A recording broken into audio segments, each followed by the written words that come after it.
Coachella valleys shipped their products in at low cost, and as a gesture to those who might suffer from homesickness, it was called New Los Angeles. Perhaps in relief from the fear and despair so recently dispelled, New Los Angeles began to boom from the moment the mayor first handed the key to a passing distinguished visitor.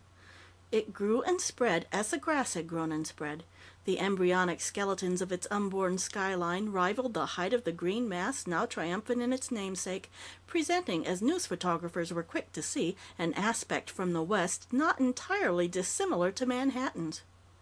To New Los Angeles, of course, the Daily Intelligencer moved as soon as a tent large enough to house its presses could be set up. But I did not move with it.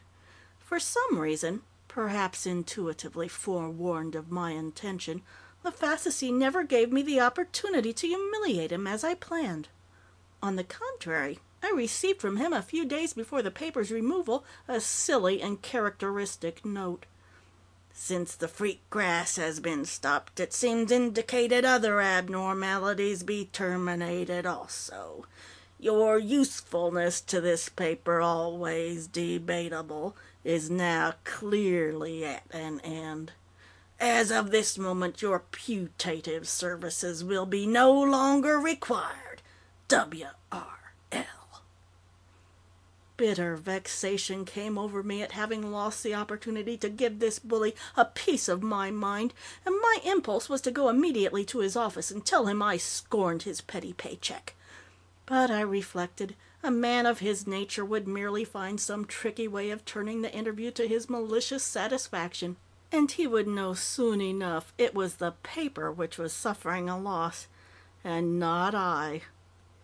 I started next morning and drove eastward toward my property, quite satisfied to leave behind forever the scenes of my early struggles.